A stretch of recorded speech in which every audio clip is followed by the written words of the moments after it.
Je pense qu'entre les esclaves et les maîtres, je pense qu'en tout être humain qui vit dans une même maison, il y a un attachement qui se crée.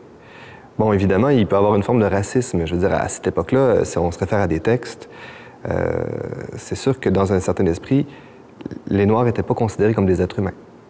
De l'autre côté, les femmes non plus. Alors, il y a ce lien-là qui se crée entre Madame de Francheville et Angélique. C'est moi, ce qui m'a fasciné, c'est un détail historique, mais le fait que les Francheville aient fait rebaptiser leur esclave du nom de leur fille qui était décédée me touchait beaucoup. Je me dis, là, tout d'un coup, il se passe, c'est un transfert. Donc, ils ont eu un seul enfant qui est morte jeune, et donc, 4 ans plus tard, ils achètent une esclave qui nomme du même nom. Et en plus, à cette époque-là, donc, avant l'incendie, Madame de Francheville venait de perdre son mari, était donc aux prises avec les problèmes financiers de cet homme-là, que cet homme-là lui avait laissé. Et aussi, un autre point très important, c'est que son esclave, Angélique, venait de s'enfuir, avait été retrouvée, on lui avait rendu, donc les militaires, les soldats l'avaient retrouvée et l'avaient ramenée à Montréal. Et, chose étonnante, Francheville lui a pardonné son évasion, c'est-à-dire qu'elle a accepté de la garder dans les mêmes conditions qu'avant l'évasion. Et je me suis dit, est-ce que c'est possible?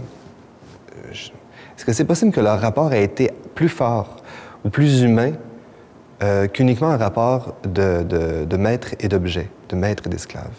Et donc, je me suis imaginé ça, c'est-à-dire que Francheville, qui est une femme seule, qui est une bourgeoise, a besoin, non pas d'une amie, mais c'est comme d'un ange gardien, si tu veux. Et Angélique lui dit ça, lui dit je vais m'occuper de vous. Et c'est ce qui rend par le fait même la décision de Madame de Francheville de laisser son esclave être accusée de l'incendie encore plus difficile et intéressante.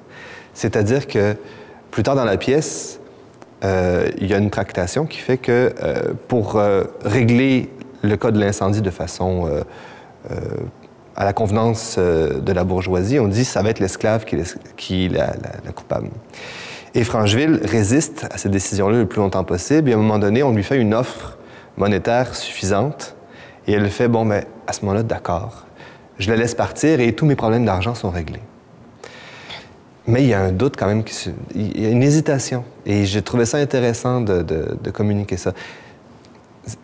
Au théâtre, peut-être contrairement au cinéma, c'est très manichéen. On a les bons, on a les méchants. Et il faut aller très, très vite dans les psychologies. Au théâtre, on a le temps de rentrer dans les personnages, de les apprécier aussi pour ce qu'ils sont, c'est-à-dire des êtres, et non pas uniquement des bons et des mauvais, ce qui est un peu inintéressant.